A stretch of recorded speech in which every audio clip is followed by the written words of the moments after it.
नमस्ते, सलाम, सत श्री अकाल and hello. How are you? कैसे हैं आप लोग? होप आप लोग बहुत अच्छे होंगे और मैं भी बहुत अच्छी हूँ। बच्चों, आज हम समझते हैं वाच्य। समझते हैं कि वाच्य क्या होता है और इसको मैं आप लोगों को केवल 4 स्टेप्स में समझाऊंगी। तो वाच्य समझने से पहले सबसे पहले ये समझ लेना आवश्यक है कि कर्ता और क्रिया क्या होता है।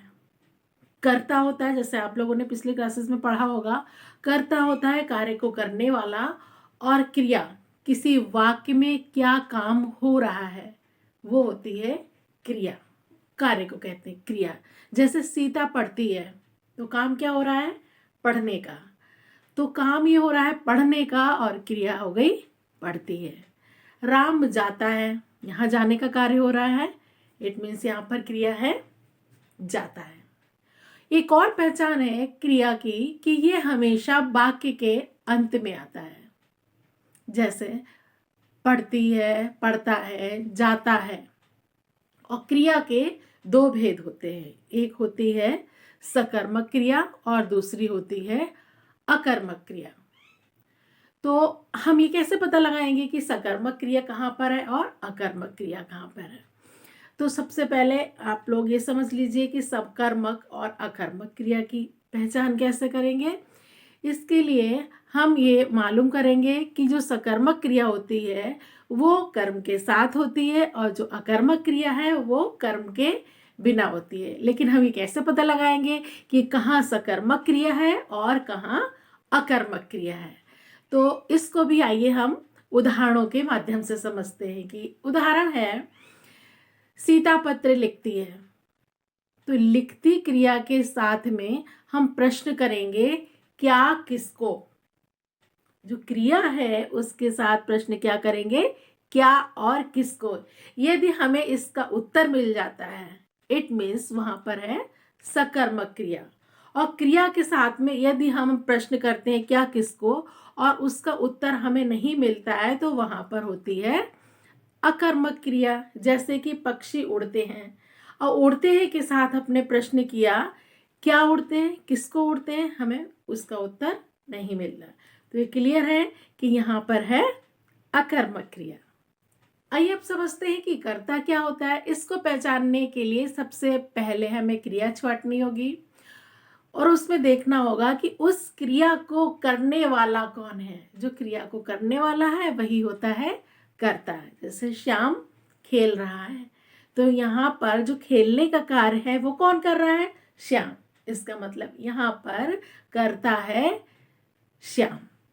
शीला धीरे धीरे गाती है, करता है शीला और गाती है यहाँ पर क्रिया है। आइए अब आगे बढ़ते हैं।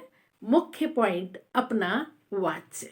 अब समझते हैं ये सब चीजें समझने के बाद में अब हम फोकस कर पाएंगे वाच्य पर कि वाच्य किसे कहते हैं। देखिए, वाच्य होते हैं 2 प्रकार के। एक होता है कर्तृवाच्य और दूसरा होता है अकर्तृवाच्य। कर्तृवाच्य एक वाच्य और दूसरा जो अकर्तृवाच्य है उसके 2 भेद होते हैं, एक कर्मवाच्य और दूसरा भाववाच्य। अब आपको कर्मवाच्य और भाववाच्य को भी अलग अलग समझना होगा और कर्तृवाच्य को भी समझना होगा। और इसको हम समझेंगे केवल और केवल 4 पॉइंट्स से। वो 4 पॉइंट्स कौन कौन से हैं आइए देखते हैं। देखिए, पहला पॉइंट है कि हम सबसे पहले कर्ता छाटेंगे। पॉइंट नंबर 2, हम कर्ता के साथ से, द्वारा या के द्वारा यदि नहीं है तो ये मालूम करेंगे कि ये कर्तृवाच्य ही है। यदि ये चीजें नहीं है तो वो कर्तृवाच्य ही है। और कर्ता के साथ से, द्वारा या के द्वारा यदि है तो वो कर्मवाच्य है या भाववाच्य भी है। तो क्रिया को जो पहचान करनी है हमें, जो है भाववाच्य की क्रिया, उसमें ये भी देखना पड़ेगा कि ये सकर्मक क्रिया है या अकर्मक क्रिया है। जब हम सकर्मक और अकर्मक क्रिया को पहचानेंगे तभी हमें पता चलेगा कि ये कर्मवाच्य है या भाववाच्य है। तो इन सब चीजों को हम उदाहरणों के माध्यम से समझते हैं। आइए देखते हैं। पहला उदाहरण है कि रमा पुस्तक पढ़ती है। यहाँ पर से, द्वारा, के द्वारा ये सब चीजें नहीं है, ये साधारण सा वाक्य है। तो सिंपल ये कर्तृवाच्य है, कर्ता के द्वारा कार्य हो रहा है, तो ये कर्तृवाच्य है। दूसरा है रमा से पुस्तक पढ़ी जाती है। पुस्तक किससे पढ़ी जाती है? रमा से, रमा के द्वारा। यहाँ पर से और द्वारा आ गया, जैसे कि एक्टिव पैसिव में होता है। इस चीज का आप लोग खास ध्यान रखेंगे। तो से पुस्तक पढ़ी जाती है, इट मीन्स यहाँ पर क्या है? कर्मवाच्य है। अब देखते हैं भाववाच्य। भाववाच्य क्या होता है? इसके लिए पहले हमें क्रिया का भेद देखना होगा कि वो क्रिया सकर्मक है या अकर्मक है। यदि सकर्मक क्रिया है तो कर्मवाच्य होगा, और क्रिया यदि अकर्मक है तो वहां पर 100% भाववाच्य ही होगा। भाववाच्य में ये ध्यान देना होता है, इन चीजों पे फोकस करना होता है। वो क्या चीजें हैं कि यहाँ पर भावना की प्रधानता होती है, फीलिंग्स की प्रधानता होती है, और यहाँ पर ज्यादातर किसी भी कार्य करने की असमर्थता जताई जाती है। किसी भी कार्य को ना कर सकने के सेंटेंसेस होते हैं, और इसमें जो क्रिया होती है वो भी भाव के अनुसार लगाई जाती है। कर्म के अनुसार लगाई जाती है कर्मवाच्य, भाव के अनुसार लगाई जाती है भाववाच्य, जहाँ पे कर्ता के अनुसार लगाई जाती है वहां पर कर्तृवाच्य। अब देखते हैं एग्जाम्पल। हमसे नहीं खेला जा रहा है। खेलने के लिए असमर्थता यहाँ पर प्रकट की गई कि नहीं खेला जा रहा है। यहाँ पर असमर्थता प्रकट होने के कारण भाववाच्य है, और खेलना क्या, किसको का जवाब नहीं मिल रहा है, यहाँ पर अकर्मक क्रिया है। हमसे नहीं खाया जा रहा है, यहाँ भी असमर्थता प्रकट की गई है, इट मीन्स यहाँ पर भी भाववाच्य है। अर्थात किसी भी कार्य करने की क्षमता ना होना ही भाववाच्य है। क्लियर? आइए और कुछ उदाहरण देखते हैं, जैसे कि लेख लिखा नहीं जाता, तुमसे नहीं खेला जाता, पक्षियों से उड़ा नहीं जाता, उनसे चुप नहीं रहा जाता। ये है एग्जाम्पल्स भाववाच्य के। भाववाच्य के एग्जाम्पल्स इसी प्रकार के होते हैं।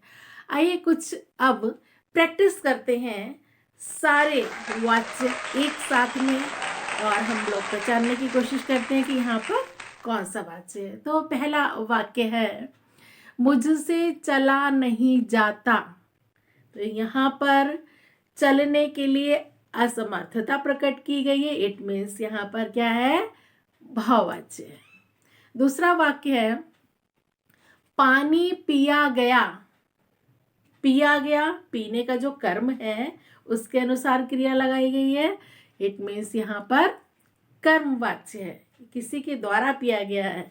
यहाँ पे पैसिव वॉइस की तरह सेंटेंस है, पैसिव वॉइस है, इट मीन्स यहाँ पर कर्मवाच्य है।